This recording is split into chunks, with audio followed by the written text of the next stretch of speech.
Hello friends, I Anup welcome you all to our defence preparation channel.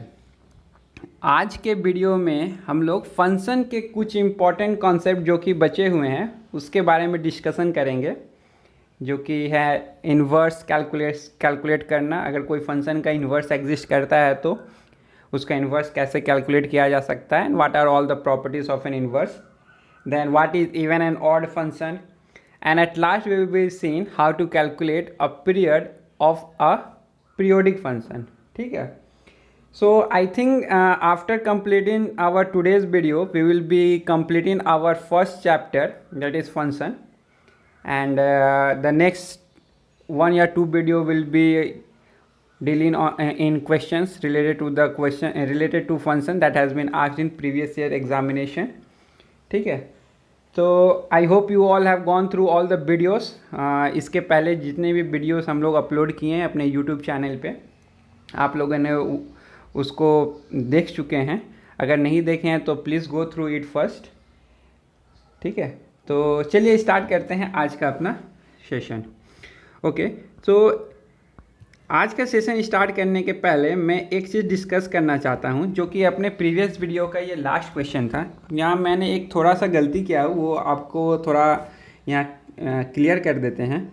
ये question था अपना क्या question था? अपना क्वेश्चन यही था कि अगर इफ़ एफ एक्स, ये था एफ एक्स, ठीक है, ये F X is equal to E के पावर एक्स माइनस ई के power minus X for X greater than 0 and equal to 0 for X less than 0। देखिए क्वेश्चन क्या था? क्वेश्चन था F of x is equal to E के power mod X minus E to the power minus of X, ये question था। And function जो define है वो ऑल रियल से, उसका कोडोमेन भी ऑल रियल था। ठीक है, सो हम लोगों ने आगे इसको क्या किया था, आगे इसको तोड़ दिए थे कि for X greater than 0 mod का कोई सिग्निफिकेंस नहीं रहेगा, तो वी कैन राइट ई के power X minus of E के power minus X. This is for X greater than 0 और equal to 0, and F of X will be equal to E to the power minus X minus E to the power minus X, क्योंकि mod of X less than 0 के लिए कैसा behave करेगा? Minus x की तरह बिहेगा for X less than 0। तो ये जो पार्ट बना ये क्या बन गया? ये पार्ट 0 बन गया। तो this is equal to 0 for और एक्स लेस देन 0। तो आप डायरेक्टली यहाँ इतना अगर आप कर लेते तो आप डायरेक्टली ये चीज़ बोल सकते हो this function is many to one. कैसे? इसको देखे बिना ही आप डायरेक्ट बोल सकते हो कि this function is many to one, because for all x less than 0, -1 -2 -3 anything, for any x less than 0 the function is yielding 0. So for many values of x we are having the same value of y, so this function is many to 1. But हम लोग यहाँ अपना discussion end नहीं करेंगे, we have to also say whether this function is an into function और onto function. तो हम लोग ये फंक्शन का रेंज भी कैलकुलेट करने का कोशिश करेंगे। ठीक है, तो चलिए देखते हैं।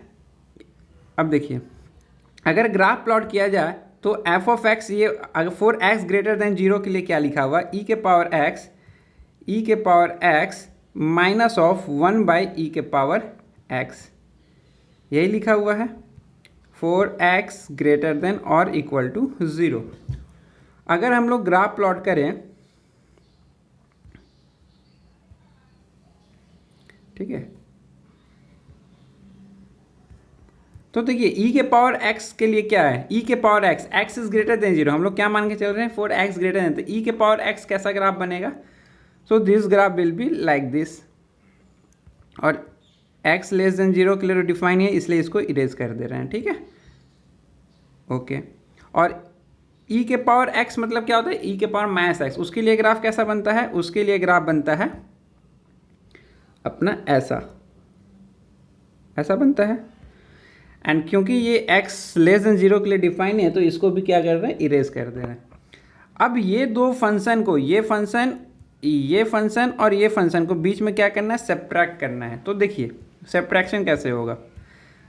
दोनों फंक्शन 0 पे कितना है? 1 है, ये भी 1 है, ये भी 1 है, तो 1 - 1 कितना हो जाएगा? 0। तो 0 से स्टार्ट होगा और ये देखिए ये तो इन्फिनिटी की तरह टेंड कर रहा है, ये कहाँ टेंड कर रहा है, जीरो के तरफ। तो obviously this function at infinity will be infinity. लेकिन अभी हमको पता नहीं है कि this function is an increasing function कि डिक्रीजिंग फंक्शन, मतलब हम लोग बता नहीं सकते कि ये फंक्शन ऐसे जाके ऐसे जाएगा।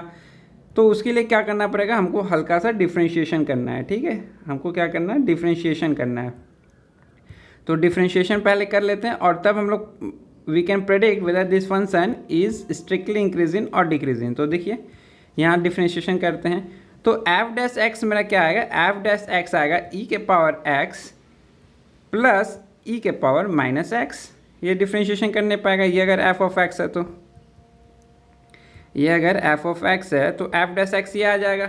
अब ये देखिए इसका रेंज कहाँ से कहाँ होता है, 0 से 1 होता है, और ई के power minus X for X greater than 0, हम लोग एक्स ग्रेटर देन 0 के लिए बात कर रहे हैं।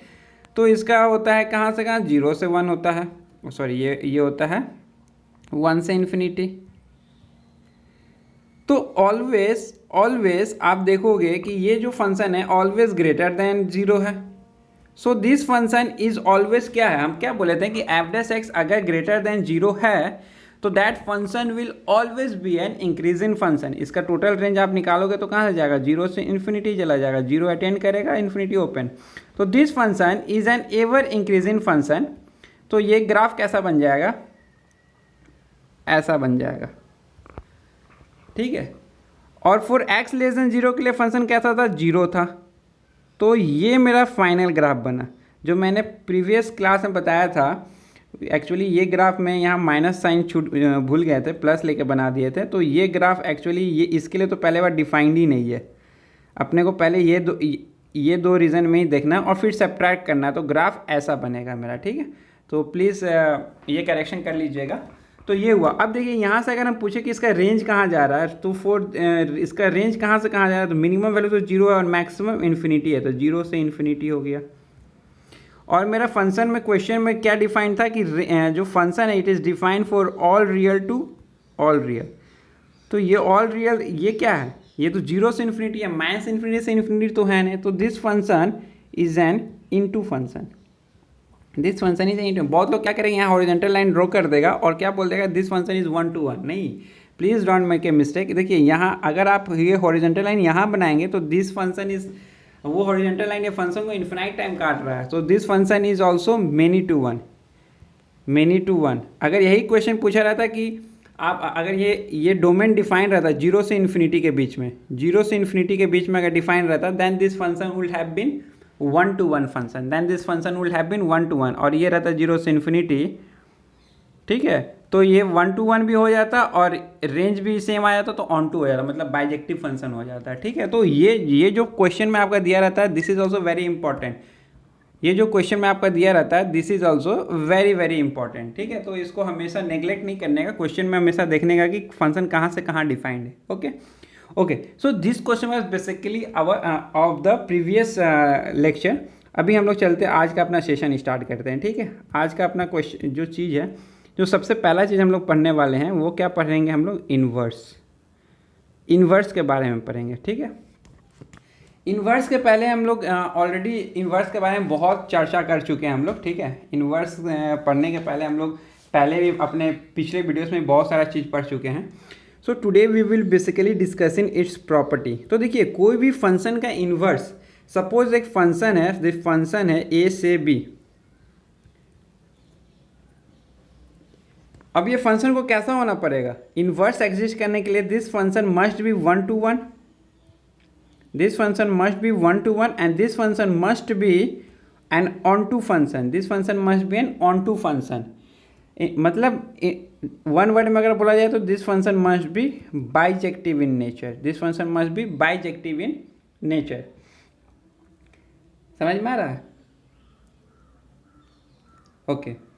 तो अभी अगर कोई फंक्शन f जो डिफाइंड है a से b, this is a 1 to 1 function and onto function बोल दिया गया, then there exist a inverse function. और जो इन्वर्स फंक्शन इन्वर्स करेगा then there exist a function, और वो फंक्शन कैसा होगा, यूनिक होगा। तो इसको हम लोग ऐसे बोल सकते हैं, then there exist a unique function, suppose g, चलिए g मान लेते हैं, g उसका डोमेन से कोडोमेन देखिए चेंज हो गया, b से a, and such that f of x is equal to y, अगर ऐसा है देन एफ ऑफ वाई क्या आएगा, सॉरी जी ऑफ वाई क्या आएगा, एक्स आएगा। समझिए, अगर ये फंक्शन में एक्स डालने पे आपका वैल्यू वाई आ रहा है, तो ये फंक्शन में जब आप वाई डालेंगे तो आपको वैल्यू कितना आएगा, एक्स आएगा। Then we can say that f and g are inverse of each other, then we can say than f and g are inverse of each other. फिर से समझिए क्या बोले, अभी इतना बड़ा जो डेफिनेशन बोले इसमें क्या बोले कि अगर कोई फंक्शन एफ का इनवर्स जी है तो सबसे पहला चीज़ तो एफ कैसा होना चाहिए, it must be bijective, it must be bijective in nature.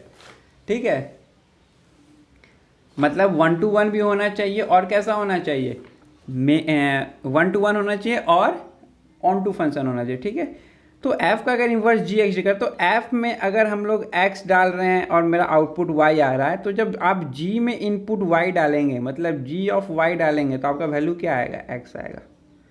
तब भी आप बोल सकते हो कि f and g are inverse of each other and this g जो इनवर्स निकल रहा है इट इज़ यूनिकली डिफाइंड। कोई भी एक फंक्शन का इनवर्स हमेशा यूनिक होता है, आप कोई भी एक फंक्शन का दो इनवर्स नहीं बना सकते हैं। ठीक है, आप कोई भी एक फंक्शन का दो इनवर्स नहीं बना सकते हैं।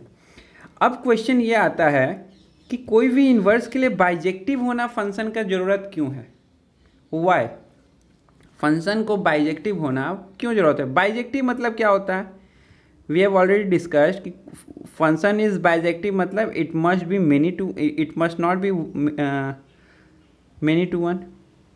कैसा होना चाहिए, 1 to 1 होना चाहिए, मेनी टू वन नहीं होना चाहिए और इनटू नहीं होना चाहिए, it must be onto. अभी देखिए मेनी टू वन हुआ मतलब क्या हुआ, मेनी टू वन का मतलब हुआ सपोज ये एक फंक्शन हुआ मेनी टू वन, मतलब x1 और x2 के लिए सेम y1 आ रहा है, ये भी y1 आ रहा है। ठीक है, ओके, यहाँ तक तो कोई दिक्कत नहीं है। लेकिन अभी जब आप इन्वर्स इसका निकालिएगा तो y1 के लिए आपका आ रहा है x1 और y1 के लिए ही आ रहा है आपका x2, तो क्या ये इन्वर्स ये फंक्शन का कैरेक्टरिस्टिक है, नहीं। हम लोग पहला लेक्चर में पढ़े थे फंक्शन के लिए कि जो डोमेन में जो सेट है वो हर एक सेट के लिए यूनिक y आना चाहिए, यूनिक वैल्यू आना चाहिए।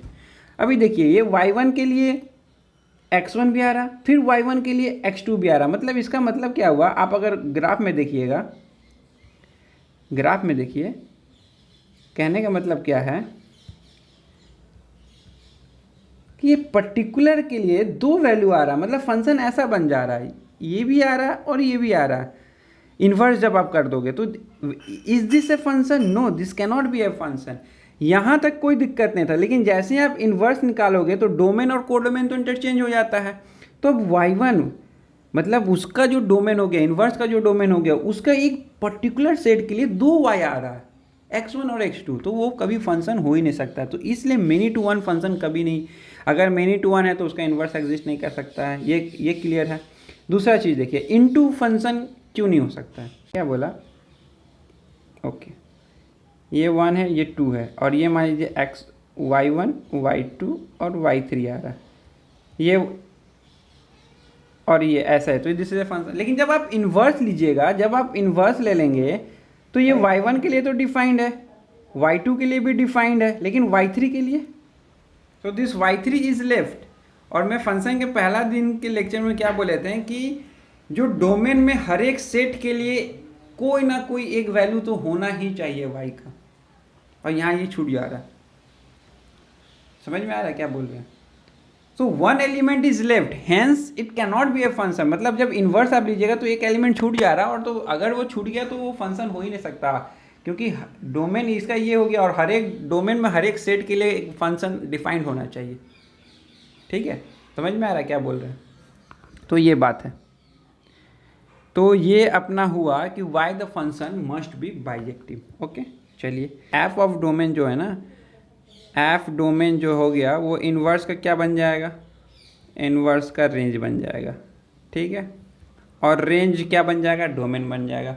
Inverse of any bijective function is always unique, और अगर इन्वर्स अगर कोई फंक्शन का इन्वर्स है तो इन्वर्स हमेशा कैसा होगा, बाइजेक्टिव होगा। ठीक है, इन्वर्स हमेशा कैसा होगा, बाइजेक्टिव होगा, नेचर ही उसका बाइजेक्टिव होगा। ठीक है, अब हमको पता करना है, ये याद रखिएगा। ठीक है, और रेंज और डोमेन एक दूसरे से क्या हो जाता है, इंटरचेंज होता है। अब देखिए क्या करना है, how to find inverse. Already मैंने एक दो अपना रेंज निकालने में हम लोग ऑलरेडी फाइंड कर चुके हैं। ठीक है, लेकिन सबसे पहले अगर कोई भी क्वेश्चन आपको दे कि आपको इन्वर्स फाइंड करना, तो you have to find whether that function is bijective और not. Function must be bijective, ये चेक करना पड़ेगा कि फंक्शन बाइजेक्टिव है कि नहीं है। अगर फंक्शन बाइजेक्टिव नहीं है तो वो फंक्शन तो उसका तो इन्वर्स एग्जिस्ट ही नहीं कर सकता है। तो चलिए क्वेश्चन बनाते हैं कि सपोज मेरा फंक्शन है F of x is equal to x square. अभी इसका इन्वर्स एग्जिस्ट करेगा, एक्स स्क्वायर का ग्राफ कैसा होता है, तो this function is many to one in entire domain. तो ये तो इसका तो इन्वर्स एग्जिस्ट नहीं कर सकता। लेकिन कोई बोल दे कि this function is only defined for minus infinity to zero, minus infinity से जीरो के लिए डिफाइंड है, और इसका रेंज भी डिफाइंड है जीरो से इन्फिनिटी के लिए। अब यस, नाउ दिस फंक्शन, अब हमको कहाँ से कहाँ के बीच में देखना है, बस इतना के बीच में देखना है। And now we can say that this function is one to one and also an onto function. तो बाइजेक्टिव बन गया। तो अब इसको करने के लिए क्या करेंगे, अब करेंगे कि y is equal to x square. तो x को सब्जेक्ट बना लेना है, तो x क्या आ जाएगा, अंडर रूट ऑफ y आ जाएगा, प्लस माइनस भी लग जाएगा, समझ रहे हो। x इज इक्वल टू ये आ गया। अभी x कैसा होना चाहिए, निगेटिव, पॉजिटिव तो ले नहीं सकते। x कैसा है यहाँ फंक्शन में, x निगेटिव, तो यहाँ से आप कौन सा स्टेट उठाओगे कि x is equal to minus of under root of y। Plus वाला क्यों नहीं लिया, क्योंकि मैं अभी देखिए फंक्शन किसके लिए डिफाइंड है, only for less than x। ठीक है, अब हम लोग क्या करते हैं कि x और y को इंटरचेंज कर देते हैं। ठीक है, तो x के जगह पर y लिख देंगे और y के जगह पे x लिख देंगे। तो देखिए ये मेरा इन्वर्स आ गया। तो मेरा इन्वर्स क्या आ जाएगा कि f इन्वर्स ऑफ x मेरा क्या आएगा, under root of x with a negative sign, with a negative sign. तो ये हो जाएगा मेरा इन्वर्स। समझ में आया कैसे निकाले। प्लस लोगे तो गलत हो जाएगा। अगर कोई ऑप्शन में आपको दिया रहेगा is equal to under root x, ये गलत हो जाएगा। ये आंसर कब होता, ये आंसर कब होता है, जब आपका ये फंक्शन डिफाइंड रहता जीरो से इन्फिनिटी के लिए, जीरो से इन्फिनिटी के लिए अगर डिफाइंड रहता तो आपका आंसर कौन सा होता, ये होता। तो आप देख रहे हो कैसे ये फंक्शन चेंज हो रहा डोमेन, और डोमेन पे कैसे उसका इन्वर्स चेंज हो जा रहा। तो ये बहुत ही इंपॉर्टेंट है। ठीक है, अब चलिए इन्वर्स, अब एक दो फंक्शन का हम लोग क्या करते हैं, इन्वर्स निकालते हैं। तो किसका इन्वर्स निकाला जाए, चलिए इसको निकालते हैं ना। एक एग्जांपल लेते हैं कि suppose y is equal to, simple example लेते हैं, y इज इक्वल टू 2 के पावर x बाय 1 प्लस 2 के पावर x। अभी कैसे बताओगे कि weather this function is bijective और नॉट। तो देखिए 2 के पावर x बाय 1 प्लस 2 के power x, is it defined for all values of x। Yes, it is defined for all values of x, क्योंकि देखिए ये तो कभी जीरो होगा नहीं। 1 प्लस 2 के पावर x का मिनिमम वैल्यू क्या होगा, देखिए ये 2 के पावर x का मिनिमम वैल्यू होगा 0 से इन्फिनिटी, 0 पर भी ओपन, इन्फिनिटी पर भी ओपन। तो 1 ऐड करोगे तो 1 से इन्फिनिटी। तो ये कभी जीरो हो रहा है क्या, नहीं, डिनोमिनेटर कभी जीरो नहीं हो रहा। मतलब this y is defined for all values of x, this y is defined for all values of x। तो इसका डोमेन तो ऑल रियल हो गया। अब रेंज निकालना है। तो रेंज देखिए कैसे निकलेगा, 2 के पावर x, तो इसमें हम लोग क्या कर सकते हैं, इसको हम लोग लिख सकते हैं 1 प्लस 2 के power x minus 1 by 1 plus 2 के पावर x बाय 1 प्लस 2 के पावर x। अब ये 1 हो गया, तो इसको लिख सकते हैं 1 बाय 1 माइनस, ठीक है, यस, 1 प्लस 2 के पावर x। इसका रेंज कितना निकला था, इसका रेंज कितना निकला था, 1 से 1 ओपन, 1 से इन्फिनिटी। अपोजिट करोगे तो क्या आ जाएगा, 0 से 1। तो 1 माइनस 0 से 1, तो इसका वैल्यू कितना हो जाएगा, 1 माइनस 0 इज 0, 1 तो 0 से 1। तो इसका रेंज कहाँ से कहाँ जा रहा है, 0 से 1 तक ही जा रहा है। तो अगर इसका रेंज ऑल रियल दिया है तो ये एग्जिस्ट ही नहीं कर सकता। लेकिन अगर हम बोल देते हैं कि this function is defined for all real से 0 से 1, अब तो इसका इन्वर्स एग्जिस्ट कर सकता है, तो ये क्वेश्चन में दिया रहेगा आपको, ठीक है। ओके, तो अभी हमको इन्वर्स निकालना, तो इन्वर्स निकालने के लिए क्या करेंगे कि y इज इक्वल टू 2 के पावर x बाई 1 प्लस 2 के पावर x, क्रॉस मल्टीप्लाई कर दीजिए, क्या आ जाएगा y प्लस वाई इंटू 2 के power x is equal to 2 के power x, y divided by 1 minus y is equal to 2 के पावर x। समझ में आ रहा? अब हमको x को सब्जेक्ट बनाना है, x को सब्जेक्ट बनाना तो ln2, तो क्या आ जाएगा ये ln2 बोलते log 2 y by 1 minus y is equal to log 2 two के पावर x का क्या लिख सकते हैं log x, तो ये हो गया। अब इसको क्या कर सकते हैं हम लोग, इसको हम लोग लिख सकते हैं y is equal to log 2 x by 1 minus x, तो ये हो जाएगा मेरा इन्वर्स। लेकिन ये ध्यान रखना है, ये इन्वर्स कहाँ के बीच में एग्जिस्ट करता है, जब function is defined for all real से 0 से 1। मतलब इसका अगर आप निकालोगे डोमेन, तो डोमेन इसका 0 से 1 ही आएगा। आप निकाल के देखिएगा, इसका डोमेन 0 से 1 ही आएगा, लेकिन रेंज पूरा आ जाएगा। Hope it's very clear to you, कोई दिक्कत नहीं है अभी तक, कोई दिक्कत। चलिए अब स्टार्ट करते हैं अपना आज का, नहीं अभी तो बहुत सब चीज़ बाकी है, प्रॉपर्टी देखते हैं। तो प्रॉपर्टी में क्या है, F of f inverse x क्या होता है, एक्स होता है। F of f inverse x क्या होता है, एक्स होता है। And this can also be f inverse of f of x, ठीक है। Both are identical function. Okay, दूसरा चीज़ क्या है कि graph of f x and its inverse function are symmetrical with respect to y is equal to x. क्या बोल दिए, Y is equal to x ये है, कोई एक फंक्शन है एफ एक्स ऐसा, तो उसका जो इन्वर्स बनेगा वो इसके अबाउट में रिफ्लेक्ट सिमेट्रिकल होगा, ऐसा होगा। तो ये एफ इन्वर्स का ग्राफ होगा और ये कैसा होगा, एफ एक्स का ग्राफ होगा। अब ये दोनों अगर एफ एक्स और एफ डैश इन्वर्स इंटरसेक्ट कर रहे हैं, तो कहाँ इंटरसेक्ट करेंगे, at y is equal to x पे। अगर कोई ऐसा फंक्शन बन रहा है आपका, ठीक है, तो उसका इन्वर्स कैसा होगा, ऐसा होगा, तो ये कहाँ इंटरसेक्ट करेंगे, at y is equal to x पे। कहाँ इंटरसेक्ट करेंगे, at y is equal to x. तो ये चीज़ आपको ध्यान रखना है, ये जो कॉन्सेप्ट आता है ना at y is equal to x पे, इससे IITs में बहुत सारे क्वेश्चन आते हैं, तो ये ध्यान रखने का अपने को, ठीक है। ठीक है, तो चलिए आज स्टार्ट करते हैं अपना। इन्वर्स हो गया कंप्लीट, आप क्वेश्चन और सॉल्व करेंगे तो वहाँ और जितना भी कॉन्सेप्ट मिस होगा वहाँ हम लोग देख लेंगे। और अब चलते हैं नया टॉपिक पे, जो कि है अपना आज का, जो कि नया टॉपिक क्या है, even and odd function. What is even and odd function, already पढ़ चुके हैं हम लोग, बट आज क्या करेंगे, उसको पूरा जितना भी उसका क्या बोलते हैं उसका प्रॉपर्टीज है वो भी आज देख लेते हैं, ठीक है। देखिए सबसे पहला चीज़ तो इवन एंड ऑड फंक्शन को एग्जिस्ट करने के लिए हम क्या बोल रहे थे, इवन फंक्शन क्या होता है, symmetrical about y axis, odd function क्या होता है, सिमेट्रिकल अबाउट ओरिजिन।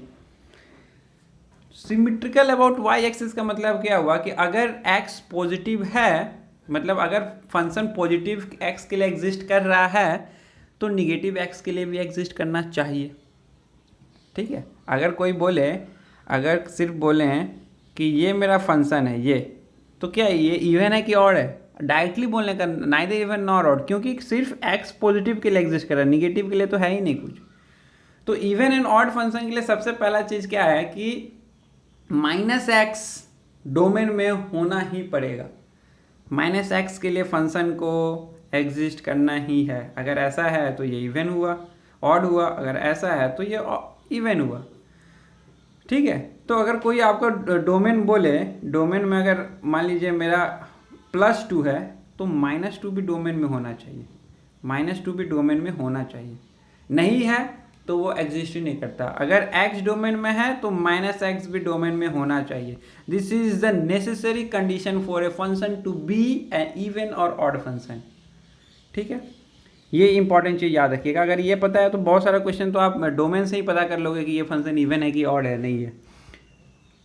अभी अगर हम आपसे क्वेश्चन पूछें कि this function f is defined from -100 से 100 टू ऑल आर ऐसा फंक्शन डिफाइंड है और एफ ऑफ एक्स दिया हुआ है एक्स स्क्वायर, तो ये फंक्शन इवन है कि ऑड है बताइए। अगर आपका आंसर इवन आ रहा है तो आप गलत हैं, आप इस पे ध्यान नहीं दिए हैं। क्या बोले, बहुत स्टूडेंट लोग क्या क्या हो कि एफ ऑफ माइनस एक्स भी तो एक्स स्क्वायर आ रहा है, and this function is an even function. गलत। एग्जाम में ऐसा छोटा छोटा क्वेश्चन पूछ देता है और आप गलत करके आते हैं। मैंने क्या बोला कि अगर एक्स डोमेन में है तो माइनस एक्स डोमेन में होना पड़ेगा, that is the necessary condition. यहाँ देखिए 100 डोमेन में है, -100 है क्या, नहीं है, ओपन लगा हुआ है -100 पे। और यहाँ आप क्वेश्चन क्या करके आ गए, गलत। क्या करके आ गए, गलत। तो ये एक अच्छा क्वेश्चन है, ये भी एग्जाम में आया हुआ क्वेश्चन है। मैं एग्जाम एग्जैक्ट आइडिया नहीं है कौन सा एग्जाम है, but this question has been asked in one of the examination. ठीक है, तो ऐसा सब चीज़ आपको ध्यान देना पड़ेगा। दूसरा क्या है, इवन ऑड में।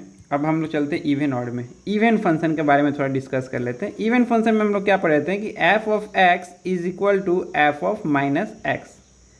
इसका मतलब क्या हुआ, कभी कभी तो एक्स के यहाँ पर माइनस एक्स पुट कर देंगे और देखोगे कि सेम आ गया, लेकिन इतना इजी क्वेश्चन एग्जाम में आता नहीं है। एग्जाम में क्वेश्चन कैसा आता है, आपको एफ ऑफ एक्स पुट करना पड़ेगा, माइनस करना पड़ेगा एफ ऑफ माइनस एक्स, और देखिए तब देखिएगा कि आपको आंसर क्या आ रहा है, 0 आ रहा है। Then that function is an even function. Then that function is an even function. ठीक है, ऑड फंक्शन क्या होता है, F of x is equal to minus of f of minus x. लेकिन एग्जाम में मैक्सिमम क्वेश्चन आपको इस पे सॉल्व होगा, f of x plus F of minus x is equal to 0।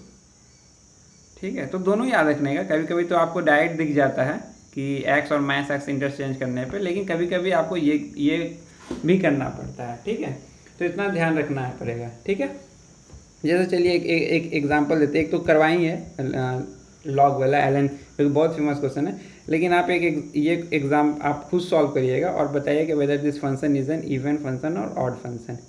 ठीक है, -a के पावर में। अब अगर आप F of minus x put करेंगे तो आपको कुछ नहीं दिखेगा, दिख जाएगा क्या, हाँ दिख जाएगा। F of minus, easy question हो गया। एफ ऑफ माइनस एक्स करेंगे तो क्या आ जाएगा, F of minus X minus F of X, F of minus X minus F हो गया, ये तो आ गया माइनस एफ ऑफ एक्स।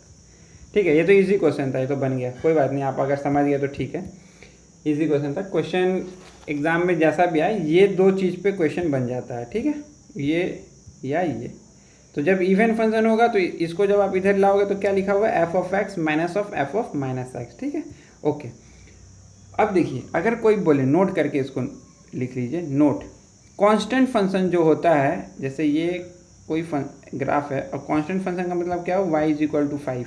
चलिए मान लेते हैं ये कांस्टेंट फंक्शन है, y is equal to k। तो whether this function is a even function की ऑड फंक्शन, तो आप क्या बोलोगे, this function is an even, क्योंकि देखिए it is symmetrical about y axis. तो ये कैसा फंक्शन हो गया, इवन फंक्शन हो गया। ये कैसा फंक्शन हो गया, इवन फंक्शन हो गया। अब एक ऐसा कांस्टेंट फंक्शन बताइए जो कि इवन भी है और ऑड भी है, तो वो कौन सा होगा, y is equal to 0 x axis. ठीक है, ये y इज इक्वल टू 0 एक ऐसा फंक्शन है जो कि सिमेट्रिकल है y एक्सिस से भी और 0,0 को भी सिमेट्रिकल है। तो this function is even as well as an odd function. ठीक है, तो ये देखने को अपना। अभी जो सबसे इंपॉर्टेंट चीज़ मैं बताने जा रहा हूँ कि कोई भी फंक्शन जरूरी नहीं, देखिए अगर फंक्शन इवन नहीं है तो जरूरी नहीं कि वो ऑड होगा। Function can be even, it can be an odd function, और अगर इवन भी नहीं है ऑड भी नहीं है, then that function is an neither even nor odd function. ठीक है, neither even nor odd function. अब दुनिया के कोई भी आप फंक्शन को ले लीजिए, एफ एक्स, हमको पता नहीं एफ एक्स क्या है, उसको आप क्या कर सकते हैं, दो पार्ट में बांट सकते हो, even part and odd part. Even part को बांटने के लिए क्या करते हैं, f of x plus F of minus x by 2, ये कर दीजिएगा। ऑड पार्ट को बांटने के लिए क्या करते हैं, f of x minus F of minus x by 2। कोई भी फंक्शन को आप अगर ऐसे कर दीजिएगा तो ये जो पार्ट आएगा वो इवन पार्ट आता है और ये जो पार्ट आएगा उसका क्या आ जाएगा, ऑड पार्ट आ जाएगा। अब मान लीजिए फंक्शन इवन है तो उसका ऑड पार्ट क्या आ जाएगा, 0 आ जाएगा, और अगर फंक्शन ऑड है तो उसका इवन पार्ट क्या आ जाएगा, 0 आ जाएगा। चलिए ये क्या बोल रहे थे, अभी देखिए मान लीजिए एफ ऑफ एक्स है मेरा एक्स क्यूब, देख के क्या बता सकते हो, this function is an odd function. अब इसका इवन पार्ट और ऑड पार्ट में ब्रेक करिए। इवन पार्ट क्या बोले, F of x plus F of minus X, F of x plus F of minus X मतलब माइनस एक्स क्यूब बाय 2।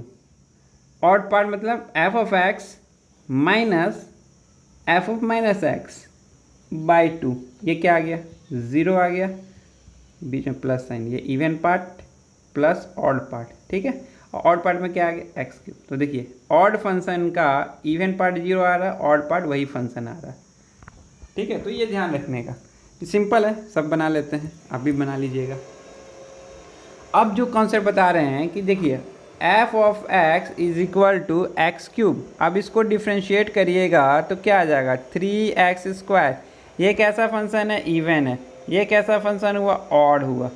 तो कोई भी आप ऑड फंक्शन को डिफ्रेंशिएट करेंगे तो वो किधर बन जाएगा, सॉरी ये गलत लिख दिया, ऑड है। ये कैसा है, इवन है। तो कोई भी आप ऑड फंक्शन को डिफ्रेंशिएट करिएगा तो वो इवन में बदल जाएगा, इवन को डिफ्रेंशिएट करिएगा तो वो ऑड में बदल जाएगा। सिमिलरली इंटीग्रेशन में भी नहीं, इंटीग्रेशन में नहीं बता सकते क्योंकि कांस्टेंट टर्म आ जाता है, ठीक है। तो वो ध्यान रखने का, इंटीग्रेशन में नहीं आएगा, क्योंकि इंटीग्रेशन जब आप एक्स क्यूब का करिएगा तो क्या आएगा, x to the power 4/4 plus constant. अब ये कांस्टेंट का पता नहीं है हमको कि इवन है कि ऑड है, ये लोचा कर देगा। तो इंटीग्रेशन में ध्यान रखने का। लेकिन हाँ, डिफ्रेंशिएशन में 100% बोल सकते हैं कि ऑड फंक्शन का डिफ्रेंशिएशन इवन होता है, इवन फंक्शन का डिफ्रेंशिएशन कैसा होता है, ऑड होता है। अब इसमें कुछ अलजेब्रा है जो कि हम लोग को ध्यान रखना है, अलजेब्रा है जो कि हमको ध्यान रखना है। ये टेबल बना के बात करते हैं हम लोग, ठीक है। F of X G of X, F of X और G of X, F of X और जी ऑफ एक्स, इवन ये भी इवन, ये ऑड, ये ऑड, ये भी ऑड, ये ऑड, ये इवन। ये 4 पॉसिबिलिटीज हो सकता है। अब हम लोग बोल रहे हैं कि मेरा f of x plus g कैसा फंक्शन आएगा, f of x plus g of x. अगर ये दोनों को ऐड करेंगे तो देखिए even plus even is always even, even plus odd नहीं बता सकते। X cube plus x square, अगर कोई क्वेश्चन में आपको दिया x cube plus x square, आप उसमें माइनस डालोगे तो माइनस एक्स क्यूब आएगा प्लस एक्स स्क्वायर। तो फंक्शन तो इवन है कि ऑड नहीं बता सकते हैं, neither even nor odd. Odd plus odd तो डेफिनेटली ऑड होगा, क्योंकि एक्स क्यूब प्लस एक्स के पावर 5, जब माइनस दोगे तो दोनों जगह से माइनस आएगा और माइनस बाहर आ जाएगा। लेकिन ऑड इवन है तो नहीं बता सकते हैं। सिमिलरली माइनस के साथ भी यही होगा, ठीक है। अब हम लोग बात करते हैं कि एफ इंटू जी, बाकी तो आप कर जाओगे। अगर दो प्रोडक्ट, कोई एक ऐसा फंक्शन है जो कि प्रोडक्ट है एफ एक्स और जी एक्स का, तो इवन इंटू इवन तो इवन ही होगा, और ऑड इंटू ऑड तो आप ऑड बोलोगे, गलत हो जाएगा। क्योंकि देखिए ये ऑड फंक्शन क्या करेगा, एक निगेटिव साइन देगा, मल्टीप्लाई बाय ये ऑड फंक्शन भी क्या देगा, एक निगेटिव साइन देगा। तो ये बन क्या जाएगा, पॉजिटिव। मतलब कि आप माइनस एक्स डाल के भी क्या बन रहा है, आपका सेम ही बन जा रहा है, तो वो क्या आ जाएगा, इवन आ जाएगा। ये चीज़ समझना है, ये चीज़ बहुत इंपॉर्टेंट है, ये गलत आदमी कर जाता है। इवन इंटू ऑड, ऑड आ जाएगा। क्यों, क्योंकि ये तो आपको माइनस साइन पे कोई दिक्कत नहीं है, लेकिन ऑड क्या कर देगा, एक माइनस साइन दे देगा, तो फाइनली वो फंक्शन ऑड बन जाएगा। और ऑड इवन भी क्या हो जाएगा, ऑड हो जाएगा। ये चीज़ समझिएगा। ऑड क्या देगा, एक निगेटिव, दूसरा ऑड, एक और निगेटिव, तो दोनों निगेटिव मिलके क्या कर देगा, प्लस कर देगा। मतलब जब आप एफ ऑफ माइनस एक्स डाल रहे हैं तो भी आपका जो प्रोडक्ट आ रहा है वो क्या आ रहा है, एफ ऑफ एक्स ही आ रहा है। समझ में आइए, ये कॉन्सेप्ट समझिएगा, जो बहुत इंपॉर्टेंट, इससे बहुत सारा क्वेश्चन भी आता है, ठीक है। तो बाकी तो आप अगर ये दो इस चीज़ समझ गए तो बाकी आप कर लेंगे, ठीक है। अभी हम क्या बोले, इंटीग्रेशन। इंटीग्रेशन में अब हम लोग क्वेश्चन करते हैं, एग्जाम्पल से ही समझेंगे। Integration F of x cube है, ये कैसा है, ऑड है।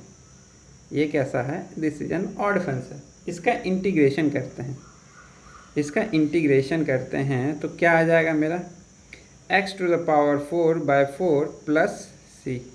अब ये फंक्शन कैसा होगा, अभी हम क्या बोले कि c लोचा कर देगा। देखिए c क्या है, कांस्टेंट ही है ना, c is a constant function. ये कैसा हुआ, इवन। कांस्टेंट फंक्शन कैसा होता है, even. Even plus even, even plus even कैसा फंक्शन आएगा, इवन ही आएगा।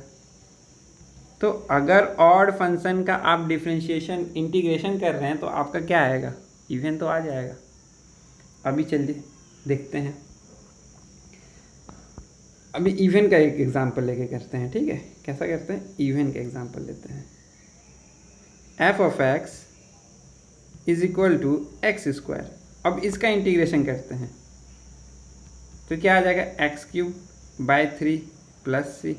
अभी ये कैसा फंक्शन है, इवन है। अच्छा ये कैसा हो गया, ऑड हो गया, वो तो दिख रहा है, लेकिन ये इवन हो गया क्योंकि कांस्टेंट फंक्शन कैसा फंक्शन होता है, constant function is a even function. सिर्फ जीरो ही एक ऐसा कांस्टेंट फंक्शन है जो कि आपका इवन और ऑड दोनों होता है। तो ऑड प्लस इवन कैसा होता है, odd plus even neither even nor odd. अभी यहाँ नहीं बता सकते आप। तो इंटीग्रेशन जब भी आपका है तो उसमें आपको ध्यान रखना कि ऑड फंक्शन का हो रहा है कि इवन फंक्शन का। अगर ऑड फंक्शन का हो रहा है तब तो आपका जो आपका फाइनल जो फंक्शन आएगा वो that will be even function, that will be an even function. समझ में आ रहा है। अब हम क्या बोले कि इवन फंक्शन का इंटीग्रेशन क्या होता है, कैन नॉट से, ऐसा नहीं कि हम लोग नहीं बता सकते हैं कैसे। जैसे चलिए मान लीजिए हम एक फंक्शन दे दिए G of x is equal to 1, G of x is equal to 1 दे दिए। अब बताना पड़ेगा कि वेदर दिस फंक्शन, ये 1 कैसा है, इवन फंक्शन है। तो जी ऑफ एक्स का इंटीग्रेशन कैसा होगा, एक्स होगा plus c. Now this is an odd function plus even, ठीक है। तो अब कैसा होगा ये, now this will come out to be odd plus even. कैसा आएगा नहीं बता, नाइदर इवन नॉर ऑड। अब अगर हम मानते हैं कि जी ऑफ एक्स जो है मेरा 0 है तो integration of g of x क्या आएगा, 0 का इंटीग्रेशन क्या आता है, कांस्टेंट। अभी 0 तो ऑड फंक्शन भी है इवन फंक्शन भी है, तो कांस्टेंट कैसा आ जाएगा, इवन। तो सिर्फ एक 0 ही ऐसा फंक्शन है जी एक्स इज इक्वल टू 0 जिसका इंटीग्रेशन आप करेंगे तो इवन आएगा, ठीक है। बाकी हर एक ऑड फंक्शन का integration neither even nor odd आता है। ओके, अब हम लोग चलते हैं अपना नया टॉपिक जो कि है period of a function, periodic function.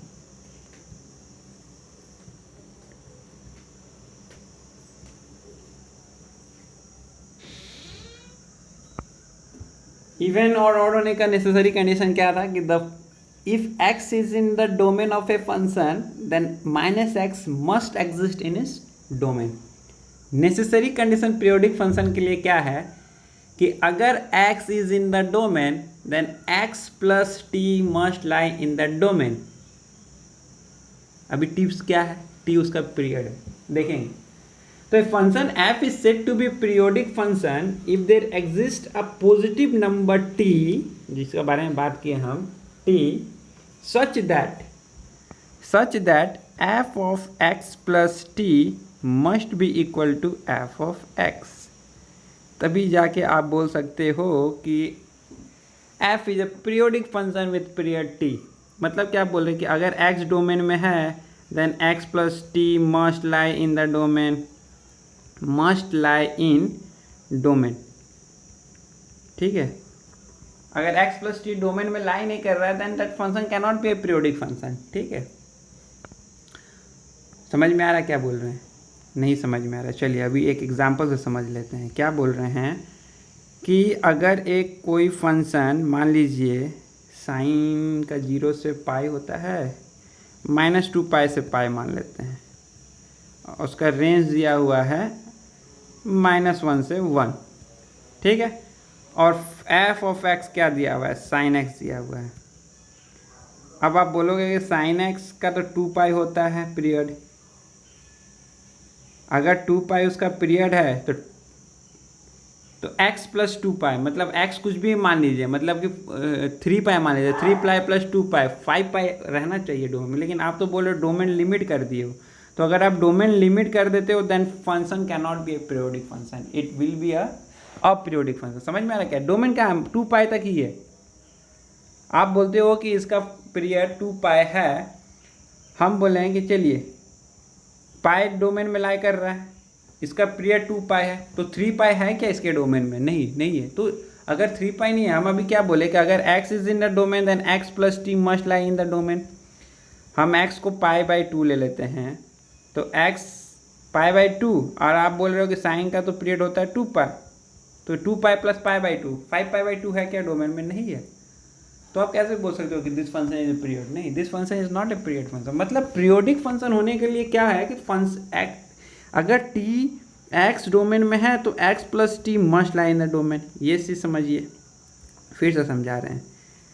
अगर साइन x को आप अगर -2 सिर्फ 2π के ही बीच में डिफाइन करोगे तो हम बोलेंगे ठीक है, हम एक कोई x उठाते इसके बीच का, कोई भी x, चलिए पाई उठा लेते हैं, और आप बोलते हो कि इसका पीरियड कितना है, इसका पीरियड साइन का याद कर लिए हैं आप, और बोलते हो कि साइन का तो 2π होता है। ठीक है, हम बोले कि ठीक है, अगर पीरियोडिक है तो x अगर डोमेन में है तो x + t must lie in the domain. ये तो नेसेसरी कंडीशन, ये तो होना ही चाहिए। आप बोले हाँ सही है, होना चाहिए। हम बोले ठीक है, आप x का वैल्यू पाई लीजिए। बोले ठीक है, तो x + t कितना आएगा, मतलब x + 2π कितना आएगा, 3π। ये भी डोमेन में लाई करना चाहिए। आप बोले हाँ लाई करना चाहिए। मैंने बोला कि 3π तो डोमेन में है ही नहीं, तो how can this function be a periodic function? तो आप फाइनल कंक्लूजन में क्या गए कि नहीं, this is a aperiodic function because it is violating the necessary condition. ठीक है, ओके। तो hope this is very clear to you. अभी चलिए अब एक क्वेश्चन करते हैं। cos ऑफ x² का पीरियड निकाल के दिखाइए। तो आप पीरियड निकालने के लिए क्या बोलिएगा कि अगर इफ, चलिए इसका पीरियड क्या है, t है, तो आप क्या बोलोगे कि cos of t + x² is equal to cos of x²। x के जगह पर क्या पुट करना है, x + t पुट करना है। अब आप जब ये ट्रिग्नोमेट्री सॉल्व करेंगे तो क्या होता है कि जब अगर cos of a is equal to cos of b होता है तो आप क्या लिखते हो, आप लिखते हो कि a is equal to b, sorry b नहीं, आगे 2πn ± b। अभी ये पता नहीं होगा, कोई बात नहीं है, we will cover this in our trigonometric part. ठीक है, अभी याद कर लीजिए कि cos a अगर cos b का बराबर है then a must be equal to 2πn ± b। ठीक है, तो यहाँ से क्या आ जाएगा, t + x² is equal to 2πn + x² -x² + -x²। Solve करिए। अब जब सॉल्व करेंगे तो क्या आएगा, t² + x² + 2tx is equal to 2πn, n कुछ भी हो सकता है, 1 2 3 4 0 कुछ भी हो सकता है, ± x²। ठीक है, अब यहाँ से जब आप t निकालोगे तो देखोगे कि ये क्वाड्रेटिक में आएगा and it will be dependent on x। अभी हम क्या बोले कि this t must be a positive integer, नहीं नॉट इन, ये पॉजिटिव नंबर। ठीक है, t कैसा होना चाहिए, it must be a positive number है। वो तो x पे डिपेंड कर रहा है, मतलब ये वैरी कर रहा है, कभी x2 तो t भी 2 पे डिपेंडेंट है x पे, तो x तो वैरी करेगा तो t भी वैरी करेगा। नहीं, पीरियड कभी भी सॉरी, कोई भी फंक्शन का पीरियड वैरी नहीं करना चाहिए। ठीक है, ओके। तो ये यहाँ से क्या निकला कि this function is not a periodic function. अभी कोई बोले कि फ्रैक्शनल पार्ट ऑफ x का पीरियड बता चुके हैं already. Fractional part of x क्या होता है, देखिए 0 पे 0 होता है, जैसे ही ये 1 आएगा, ये भी 1 आएगा, ये ओपन हो जाता है, फिर 1 पे क्लोज 0, मतलब ये देखिए रिपीट कर रहा है आफ्टर कितना 1, तो इसका पीरियड कितना होता है, 1 होता है। ठीक है, ये ध्यान रखने का। अभी कांस्टेंट फंक्शन क्या है, पीरियोडिक है कि नहीं है, तो constant function is also a periodic function, लेकिन उसका पीरियड डिफाइंड ही नहीं है। कांस्टेंट फंक्शन ये हुआ, देखिए इसका कोई बोलेगा कि 2 के बाद रिपीट कर रहा है, ठीक है, कोई बोलेगा 0.1 के बाद रिपीट कर रहा है, कोई बोलेगा 0.001 के बाद रिपीट। सो इस period is not basically defined. Period नहीं बोलेंगे, फंडामेंटल पीरियड वो पीरियड होता है जिससे और छोटा पीरियड नहीं निकाल सकते। जैसे कि साइन का 4π इज ए पीरियड, लेकिन 2π इज अ फंडामेंटल पीरियड मतलब 2 पाई से छोटा अब ऐसा कोई भी वैल्यू नहीं होगा जहाँ वो फंक्शन अपने आप को क्या करेगा, रिपीट करेगा, ठीक है। और 2 पाई का मल्टीपल सब पीरियड होगा, 2 4 पाई पीरियड होगा, 3 कर दीजिए इसमें, 6 पाई भी इसका पीरियड होगा, ठीक है। तो उसको हम लोग बोलते हैं पीरियड। लेकिन फंडामेंटल पीरियड क्या होता है कि सबसे छोटा पीरियड को हम लोग फंडामेंटल पीरियड बोलते हैं, ठीक है। अब अगर क्वेश्चन देते हैं कि मान लीजिए कि my function is defined from 0 to 10 is equal to 0 to 10 is equal to 2, और अब बताइए whether this function is a period और नॉट। अगर आप बोलते हो कि 2 कांस्टेंट फंक्शन हाँ पीरियड है, तो आप गलत है, क्योंकि जब अगर 10 लाई कर रहा है उसका डोमेन में तो -10 should also lie in its domain, ठीक है। ये सब चीज़ ध्यान रखने का। अब अगर हम बोले कि f of x is equal to x by x, period है कि पीरियोडिक है कि नहीं है, पीरियोडिक है कि नहीं है, तो आप क्या बोलेंगे, आप इसको काट के क्या बोल दोगे कि this is equal to 1, this is equal to 1 and this will become wrong. This is equal to 1 except कहाँ, इसका डोमेन में क्या, देखिए अभी ये थोड़ा सा क्लियर कर देते हैं आपको, शायद मिस हो गया होगा हमसे। f of x is equal to x by x, this is equal to 1 when x is not equal to 0, और at x is equal to 0 तो डिफाइंड ही नहीं है, ये डिफाइंड ही नहीं है, ठीक है। तो ये ध्यान देने का। तो इसका जब आप ग्राफ बनाएंगे तो कैसा बनेगा, ऐसे जाके ये होगा, देखिए ये आप बोलोगे कि सर +x 5 तो -5 भी तो एग्जिस्ट कर रहा है इसके डोमेन में। हम बोलेंगे हाँ है, एकदम है। लेकिन अगर हम बोले कि इसका पीरियड मान के चलते हैं कि 1 है, इसका पीरियड 1 मान सकते हैं, हाँ मान सकते हैं। पीरियड तो फंडामेंटल पीरियड हमको पता नहीं, लेकिन पीरियड तो 1 हो ही सकता है। अब हम इसका डोमेन उठाए, -1 इसका डोमेन उठाए, -1 इसका एग्जिस्ट करता है, हाँ। -1 प्लस टी के जगह पे 1 पुट कर दिए तो कितना आ गया 0। अब 0 तो इसका डोमेन में है ही नहीं, तो दिस फंक्शन इज अपीरियोडिक। हम एक भी अगर ऐसा कंडीशन दिखा दिए जहाँ x डोमेन में है और x plus t is not in the domain, then that function will become aperiodic function, ठीक है। समझ में आ रहा है, that function will become aperiodic function. चलिए ठीक है, बढ़िया। अब हम लोग चलते हैं नेक्स्ट में क्या पढ़ेंगे हम लोग कि अलजेब्रा पढ़ते हैं रिलेटेड टू पीरियड। अभी देखिए, अगर f ऑफ x का पीरियड t है तो f of x plus minus से ये क्या होता है, शिफ्टिंग। इसको हम लोग क्या बोलते हैं, शिफ्टिंग।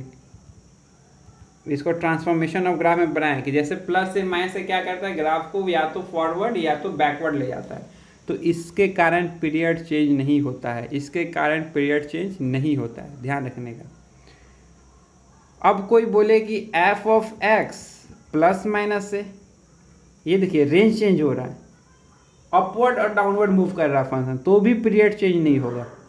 अब कोई बोले k times f of x, k क्या कर रहा है, मैग्नीट्यूड को एम्पलीफाई और ये कर रहा है, डिक्रीज कर रहा है, तो उससे भी पीरियड चेंज नहीं होगा, पीरियड रिमेन अनअफेक्टेड। लेकिन जो कि सबसे इम्पोर्टेंट है, अगर f ऑफ x का पीरियड t है तो f ऑफ x इंटू के, इसको हम लोग बोलते हैं स्केलिंग। इसको क्या बोलते हैं हम लोग, स्केलिंग। इसको हम लोग क्या बोलते हैं,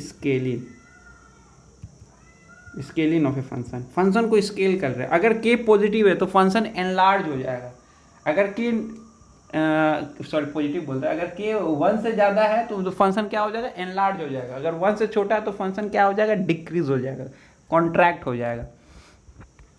ये केस में क्या हो जाएगा, जो मेरा पीरियड आएगा ना वो क्या आ जाएगा, टी बाय मॉड ऑफ के, मतलब पॉजिटिव लेना हमको, ठीक है। तो मॉड ऑफ के हो जाएगा मेरा पीरियड। अभी समझ में नहीं आया, कोई बात नहीं, एग्जाम्पल से समझ लेंगे, ठीक है। एग्जाम्पल में ले लेते हैं, क्या ले लेते हैं, साइन का ही एग्जाम्पल ले लेते हैं, ठीक है। कैसा, साइन एक्स का पीरियड क्या होता है, आप बोलोगे 2 पाई।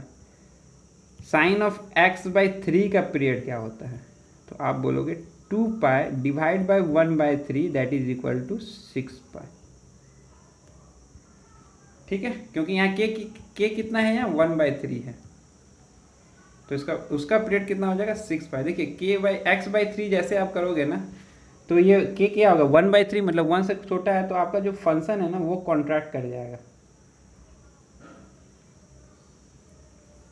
एक्सपैंड कर जाएगा इंडायरेक्ट, सॉरी।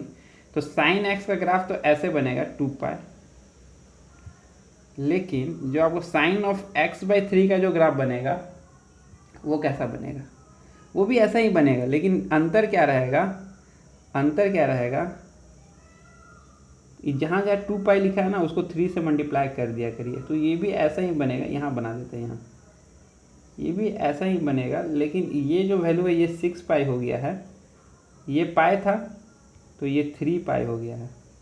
देखिए 3 पाई/3 करिएगा तो पाई आ जाएगा, अगर x के यहाँ पर 3 पाई पुट करिएगा, उसको 3 से डिवाइड करिएगा तो पाई आ जाएगा। तो साइन पाई कितना होता है 0, साइन 3 पाई/3 मतलब साइन पाई दैट इज 0। तो ये स्केलिंग के कारण आप देखिए ग्राफ क्या हो रहा है, एलोंगेट हो रहा है। जब k <1 है तो मेरा ग्राफ क्या हो रहा है, एलोंगेट, एक्सपैंड कर रहा है, ग्राफ एक्सपैंड हो जा रहा है। पहले 2 पाई तक ही जा रहा था, अभी ग्राफ 6 पाई तक जा रहा है।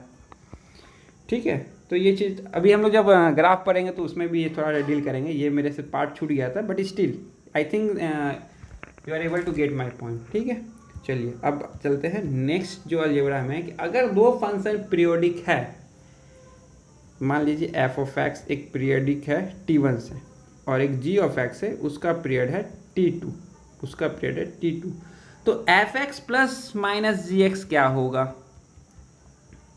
तो this function will also be a periodic function with period क्या होगा, निकालना पड़ेगा अपने को। कैसे निकालेंगे देखते हैं। f(x) इंटू g(x) क्या होगा, ये भी निकालेंगे। इसका weather this function will be periodic function और नॉट, ये भी निकालेंगे हम लोग। ठीक है, तो देखिए ये केस में क्या करने का, इसको हम बेसिकली एक टेबल फॉर्म में बना देते हैं। ठीक है, f(x) gx, अब हमको क्या निकालना है, f प्लस g का पीरियड होगा कि नहीं होगा, f और g का पीरियड होगा कि नहीं होगा, f/g का पीरियड होगा कि नहीं होगा। अगर ये आप सीख गए तो पीरियड निकालना फिर आप सीख जाएंगे। ठीक है, देखिए ये तो पीरियोडिक होगा, this will B periodic function, और इसका जो पीरियड निकलेगा इसका t1 है और इसका t2 है, तो इसका एलसीएम निकलेगा t1 और t2 का। ठीक है, f/g भी पीरियोडिक होगा, f/g भी पीरियोडिक होगा t1/t2 निकाल के एलसीएम।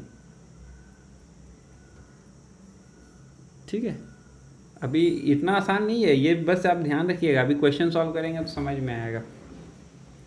एग्जाम्पल लेते हैं। ठीक है, चलिए एग्जाम्पल, और ये तो पीरियोडिक होगा ही होगा, इसका एक पीरियड निकालना पड़ेगा अपने को।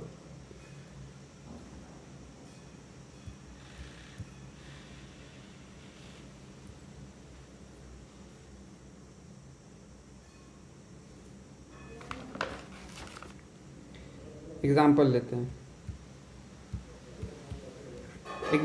जैसे sine of 2x plus cos of 3x, इसका पीरियड क्या हो जाएगा, साइन x रहता तो 2 पाई रहता, लेकिन k यहाँ क्या है 2 है, तो इसका पीरियड हो जाएगा पाई, इसका पीरियड क्या हो जाएगा पाई/3।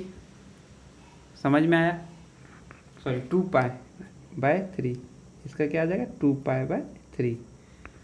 अभी क्या बोले कि दोनों का एलसीएम आपको निकालना है, दोनों का एलसीएम, तो पाई/1 लिखा हुआ है, तो देखिए एलसीएम कैसे निकालते हैं, ऊपर वाला का एलसीएम नीचे वाला का एचसीएफ, तो ऊपर वाला का पाई और 2 पाई का एलसीएम क्या होगा 2 पाई होगा, और 1 और 3 का एचसीएफ क्या होगा 1 होगा, तो इसका पीरियड कितना हो जाएगा 2 पाई हो जाएगा, इसका पीरियड कैसा हो जाएगा 2 पाई हो जाएगा।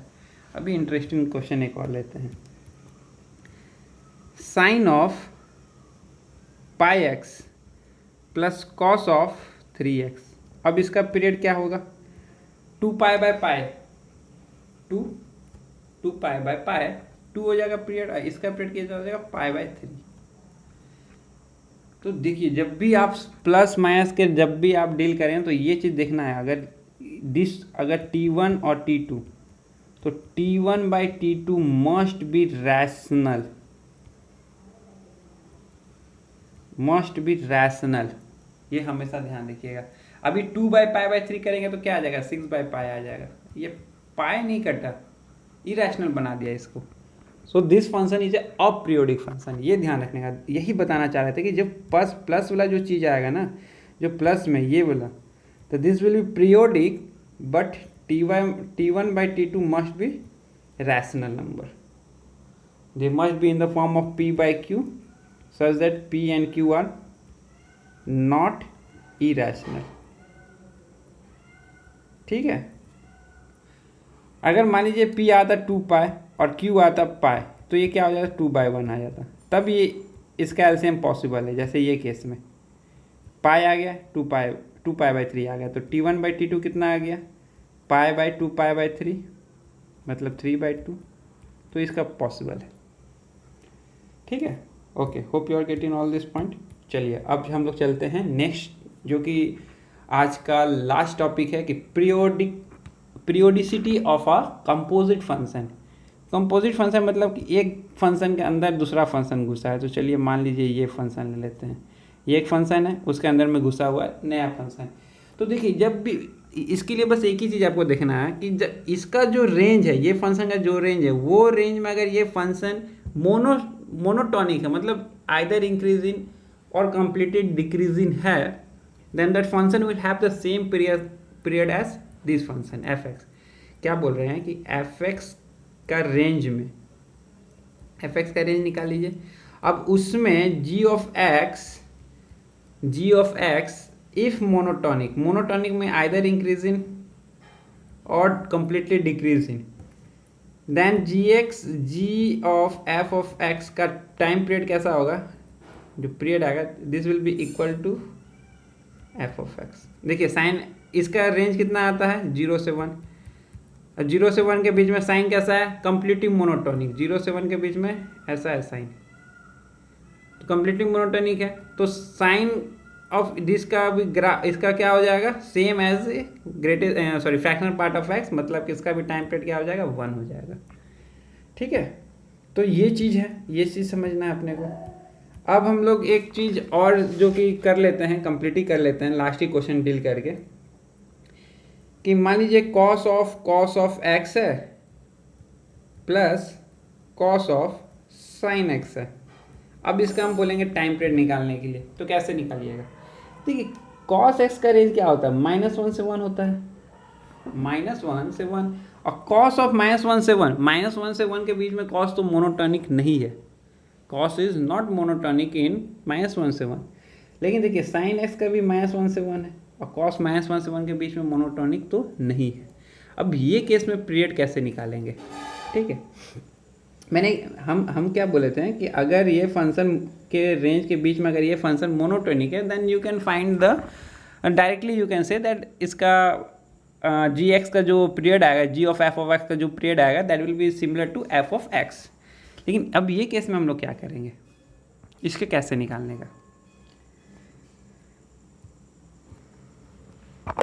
सो in this case we have to go by basic method. ठीक है, एक्चुअली ये क्वेश्चन कराने का एक सिग्निफिकेंस है, इसको आपको याद करना पड़ेगा, बट इसको बेसिक मेथड से कैसे करना पड़ेगा।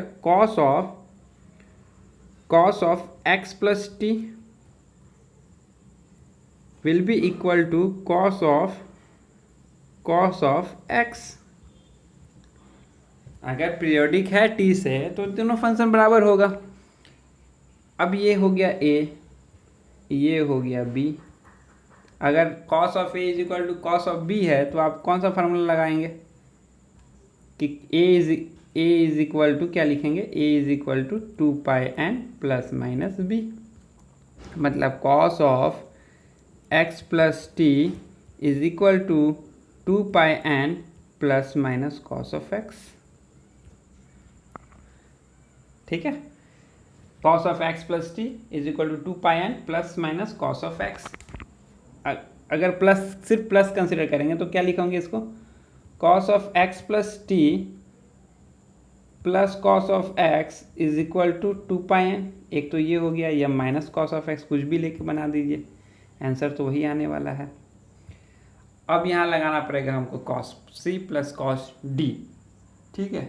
कॉस सी प्लस कॉस डी का फॉर्मूला लगाना पड़ेगा और फिर कैलकुलेट करना पड़ेगा हमको, ठीक है। अगर हम बोलें कि देखिए इसका तो एक सिंपल सी चीज़ है, कॉस का अगर आप ट्रिग्नोमेट्री से सॉल्व नहीं करना चाहते हैं, कॉस ऑफ इसका पीरियड क्या आएगा, पाई आना चाहिए। कॉस का पीरियड कितना आना है, 2 पाई आना चाहिए। 2 पाई तो इसका 2 पाई, इसका भी 2 पाई, तो 2 पाई तो इसका पीरियड है, कोई डाउट नहीं, 2 पाई तो है। अभी हम देखते हैं कि 2 पाई से नीचे फंडामेंटल पीरियड खोजना हमको, 2 पाई से नीचे कौन सा आएगा, पाई। पाई पे ये रिपीट कर रहा है क्या, देखते हैं। तो कॉस ऑफ एक्स के जगह पे पाई, सॉरी टी के जगह पे pi, X plus pi plus cos of pi, देखिए कितना आ रहा है, cos of x plus pi मतलब cos of 180 minus cos x,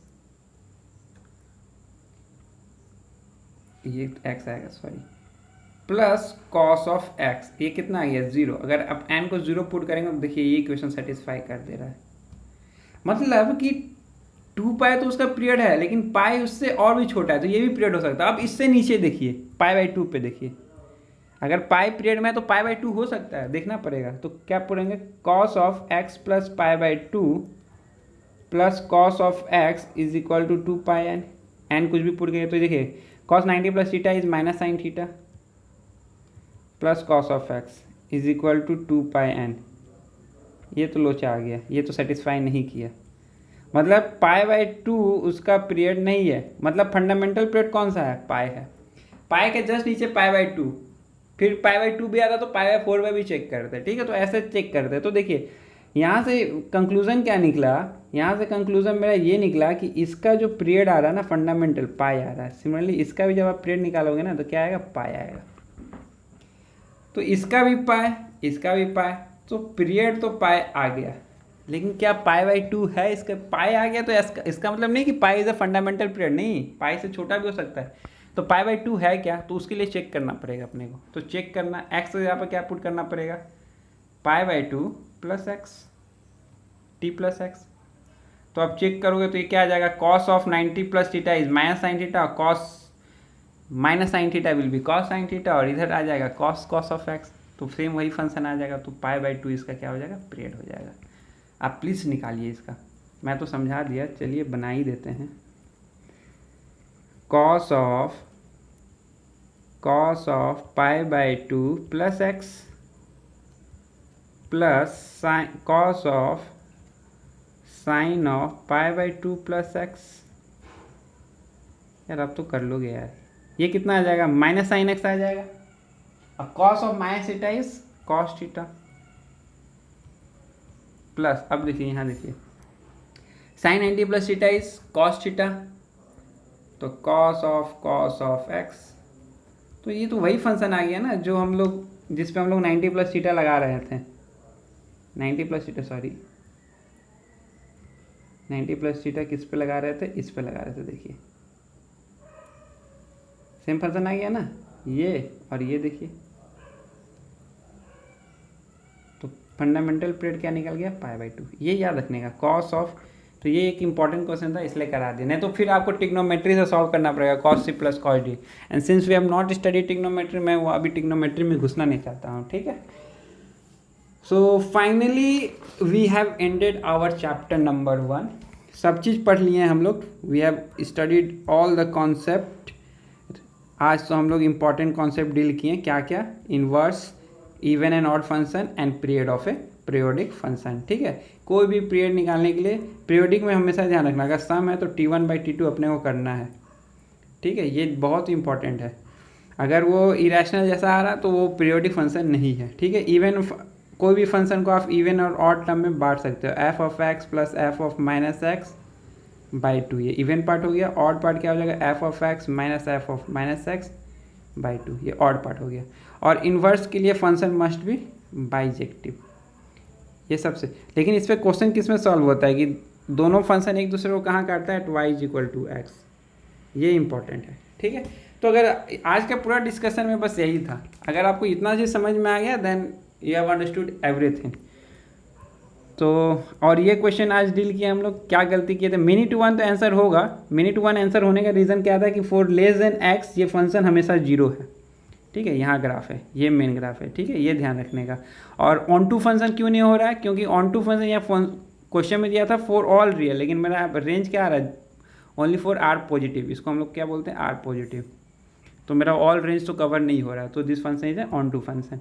दूसरा इन्वर्स फंक्शन है, इन्वर्स में क्या पढ़े कि डोमेन को डोमेन, तो डोमेन ये डोमेन और को डोमेन इंटरचेंज हो जाता है इन्वर्स और रिवर्स में, ठीक है। उसके बाद हम लोग पढ़ें कि why the function must be bijective, वो समझ के आ गया। दूसरा चीज़ हम लोग पढ़े, ये अच्छा क्वेश्चन था, एक क्वेश्चन जान के कराए हैं, इसमें स्टूडेंट लोग क्या गलती कर देता है, ये लिख के आ जाता है माई प्लस एक्स, प्लस एक्स कब आंसर होगा, जब उसका फंक्शन जीरो से इन्फिनिटी के लिए डिफाइंड है, इसके लिए डिफाइंड है। इसके लिए अगर हम लोग लेंगे ये फंक्शन लेंगे तो ये मेरा आंसर ये आएगा, ठीक है, इसका इन्वर्स ये आएगा, लेकिन इसका इन्वर्स क्या आएगा, ये आएगा, ठीक है, ये ध्यान रखने का। उसके बाद हम आपको क्या बताएं, एक एग्जांपल बताएं, ये तो ये क्वेश्चन एग्जाम में देना रहना चाहिए कि ये जो फंक्शन है उसका आर से 0 से 1 के बीच में डिफाइंड है, अगर नहीं दिया तो this function is not bijective और उसका इन्वर्स एग्जिस्ट नहीं करेगा। दूसरा ये कॉन्सेप्ट कहाँ काटता है, y इक्वल टू एक्स पे काटता है। इवन एंड ऑड का कॉन्सेप्ट में क्या बताएं हम आपको कि अगर x डोमेन में है then minus x must be included in the domain, उस पर एक क्वेश्चन भी कराएं कि अगर 100 इंक्लूडेड है तो -100 इंक्लूड होना चाहिए था, लेकिन है नहीं, तो is function neither even not odd. Even function ऐसे निकालने का, ऑड फंक्शन ऐसे करने का, ये तो एग्जाम्पल क्वेश्चन था। Constant function is always an even function, लेकिन अगर कांस्टेंट जीरो है तो that is even as well as odd function. Even और ऑड का दो पार्ट कर सकते हैं, अगर फंक्शन ऑड है तो उसको दो पार्ट में डिवाइड कर सकते हो, कोई भी फंक्शन को आप दो पार्ट में डिवाइड कर सकते हो, लेकिन ऑड का जब आप करोगे तो उसका इवन पार्ट जीरो आएगा, और ऑड फिर जाके ऑड का जब डिफ्रेंशिएशन करोगे तो इवन फंक्शन आएगा, इवन का जब डिफ्रेंशिएशन करोगे तो ऑड आएगा। इंटीग्रेशन में ऐसा नहीं है। इंटीग्रेशन में क्या बोले थे, इंटीग्रेशन में सिर्फ और सिर्फ ऑड फंक्शन का इंटीग्रेशन इवन होता है, ठीक है। ये अलजेब्रा समझ में आ गया होगा आपको, जो बताना चाह रहे थे, ये सबसे इंपॉर्टेंट है, ऑड एंड ऑड। बहुत लोग इसको क्या करके आता है, odd into odd is odd करके आ जाता है, नहीं, ऑड इंटू ऑड, ऑड में क्या आएगा, माइनस साइन आएगा, ये भी माइनस साइन देगा, दोनों माइनस जब मल्टीप्लाई होगा तो क्या आ जाएगा, इवन आ जाएगा। ये बताना चाह रहे थे कि ऑड का इंटीग्रेशन हमेशा इवन होता है, लेकिन इवन का इंटीग्रेशन ऑड नहीं होता है, एक्सेप्ट कि दैट फंक्शन इज जीरो, ठीक है। दूसरा पीरियड निकालने के लिए क्या बोलते हैं कि अगर एक्स डोमेन में है then x plus T must lie in the domain, तभी वो पीरियोडिक फंक्शन हो सकता है। उसके लिए एक बेहतरीन क्वेश्चन कौन सा लेके बताया था आपको, ये वाला क्वेश्चन समझ में आया था क्यों ये अपीरियोडिक हुआ। उसके बाद आपको स्केलिंग के बारे में बताएं कि स्केलिंग से पीरियड इफेक्ट होता है, लेकिन बाकी शिफ्टिंग और वो एडिशन ग्राफ में वैल्यू ऐड करने से मेरा रेंज इफेक्ट होगा, ये पीरियड इफेक्ट नहीं होता है। दूसरा इसका एफ ऑफ जी का तो होता है एलसीएम ले लेने का, ठीक है, लेकिन एफ ऑफ जी का एलसीएम कभी, जब एफ प्लस जी का एलसीएम तभी लोगे जब पी वाई क्यू के टर्म में P and Q R not irrational, मतलब पी वाई क्यू जब आएगा तो वो इरेशनल नहीं आना चाहिए, तभी आप ले सकते हो, ठीक है। ये हो गया। दूसरा आपको ये क्वेश्चन करके दिखाएं कि साइन ऑफ 2x और कॉस ऑफ 3x पीरियोडिक है। ये इसमें क्या बोले थे कि इसमें हम क्या बोले थे कि कंपोजिट फंक्शन में g into f of x का पीरियड एफ ऑफ एक्स तभी होगा, will be equal to the period of f of x when g is monotonic in the range of f of x, is monotonic in the range of f of x. उस पर ये question करके नहीं, उस पर ये question तो नहीं था, हाँ ये क्वेश्चन एक करने की कोशिश किए थे, लेकिन इसमें क्या होता है कि ये मोनोटोनिक नहीं रहा कोस एक्स में, तो ये क्वेश्चन बहुत इंपॉर्टेंट है। यहाँ वैल्यू π/2 निकला था, कैसे एक बार फिर से चेक कर लीजिएगा। सो आज के क्लास में हम लोग इतना चीज़ डिस्कस किए, hope everything is very clear to you. If it is not clear, please share all your query on our WhatsApp group. The link for that WhatsApp group will be given in the description box. अगर आपको और भी कोई भी doubt है related to any other video that we have posted related to function, you are free, you can contact us through WhatsApp or through our Telegram channel. That link for the Telegram channel will also be given in the description box. आप अगर वहाँ भी join करके नहीं जाते तो you can ask your query in the description box itself. We will be try to resolve your doubt in the description box there itself. Okay, so till in the next coming video we will be try to solve in different question that has been asked in IIT's exam, क्योंकि IIT's का question हम लोग इसलिए solve करेंगे which are more probable to be asked in NDA and other JEE exam, क्योंकि IIT का question से बहुत सारा कॉन्सेप्ट अपने को क्लियर होता है. Hope you all like this video. If you liked our video, do share and subscribe to our channel, and many more such video will be coming. So stay tuned, keep learning and keep growing. Thank you.